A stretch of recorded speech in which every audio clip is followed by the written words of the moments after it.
एक ऐसी कब्र जो 3000 साल से बंद थी, और एक ऐसा श्राप कहते हैं जिसने उन सभी की जान ले ली जिन्होंने उसकी शांति भंग करने की हिम्मत की। तो चलिए आज हम इसी रहस्य की तह तक पहुंचते हैं।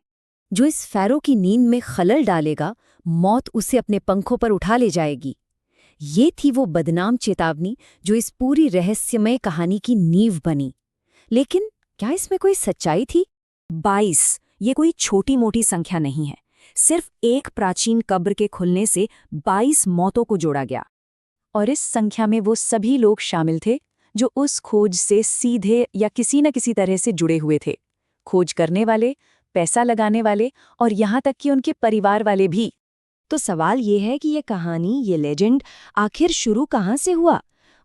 इसकी शुरुआत होती है एक शानदार खोज और एक बहुत ही रहस्यमयी मौत से।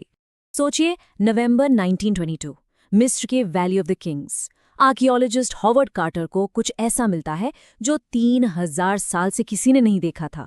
तूतनखामुन की कब्र, बिल्कुल वैसी की वैसी। और अंदर क्या नहीं था? 5398 चीजें, सोने का वो मशहूर मास्क, एक ऐसा खंजर जो उल्का पिंड के लोहे से बना था। मतलब ये इतिहास की सबसे बड़ी खोजों में से एक थी। एक ऐसी खोज जो दुनिया को हमेशा के लिए बदलने वाली थी। लेकिन इस कमाल की खोज के ठीक बाद मौतों का एक अजीब सा डरावना सिलसिला शुरू हो गया। अप्रैल 1923 में इस पूरे मिशन को फंड करने वाले लॉर्ड कार्नारवन एक मच्छर के काटने से मर गए। और ये तो बस शुरुआत थी। कुछ ही समय बाद उसी साल कब्र देखने आए एक अमेरिकी फाइनेंसर जॉर्ज जे गोल्ड की भी बुखार से मौत हो गई।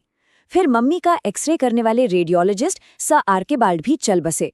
1929 तक कार्नारवन के सेक्रेटरी रिचर्ड बेथेल और फिर उनके पिता लॉर्ड वेस्टबरी ने भी अपनी जान दे दी।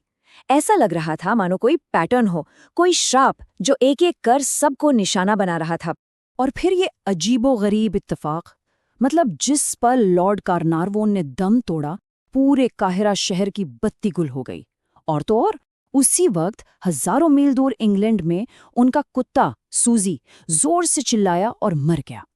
और सबसे हैरान करने वाली बात, जब मम्मी की ऑटोप्सी हुई तो पता चला कि उसके गाल पर ठीक उसी जगह एक घाव का निशान था जहां कार्नारवोन को मच्छर ने काटा था।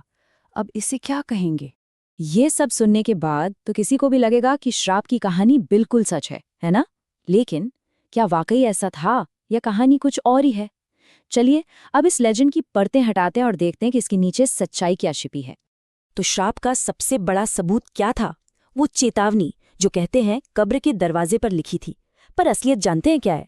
ऐसी कोई चेतावनी, कोई शिलालेख कभी था ही नहीं। ये पूरी की पूरी कहानी एक जर्नलिस्ट ने अपनी तरफ से बना दी थी। एक ऐसा झूठ जिस पर पूरी दुनिया ने यकीन कर लिया। कई दशकों बाद कब्र की सिक्योरिटी इंचार्ज रिचर्ड एडमसन ने खुद ये बात मानी। उन्होंने बताया कि जब एक पत्रकार ने उनसे श्राप के बारे में पूछा तो टीम ने कुछ नहीं कहा, बस हल्की सी मुस्कान दे दी। और बस उसी मुस्कान से उस पत्रकार ने पूरी कहानी गढ़ दी। सोचिए जरा, दुनिया का सबसे मशहूर श्राप एक छोटी सी मुस्कान से पैदा हुआ था। तो अगर श्राप झूठ था तो फिर सच क्या था? इन मौतों की वजह क्या थी? अच्छा, अब हम अंधविश्वास से निकलकर साइंस और फैक्ट्स की दुनिया में चलते हैं, जो इस पूरी श्राप की कहानी को सिरे से खारिज कर देते हैं। साल 2002 में ब्रिटिश मेडिकल जर्नल में एक स्टडी छपी। उन्होंने उन लोगों की जिंदगी को स्टडी किया जो कब्र के अंदर गए थे और उनकी तुलना उन लोगों से की जो बाहर ही रहे। और नतीजा बड़ा सिंपल था। दोनों ग्रुप्स की औसत उम्र में कोई खास फर्क नहीं था। यानी सीधे सीधे कहें तो आंकड़े ये बताते हैं कि कोई श्राप था ही नहीं। तो फिर सवाल उठता है कि कुछ लोग बीमार क्यों पड़े? इसका एक साइंटिफिक जवाब है एस्परगिलिस नाइजर। अब ये क्या बला है? सोचिए, आप एक ऐसी जगह जा रहे हैं जो 3000 साल से बंद है। हवा में क्या क्या हो सकता है? ये एक तरह का फंगस होता है जो पुरानी कब्रों में पनपता है। और जिन लोगों का इम्यून सिस्टम पहले से ही कमजोर हो, उनके लिए ये सांस की गंभीर बीमारी पैदा कर सकता है। शायद अगर उस जमाने में आज की तरह एंटीबायोटिक्स होते तो इन बीमारियों का इलाज आसानी से हो जाता।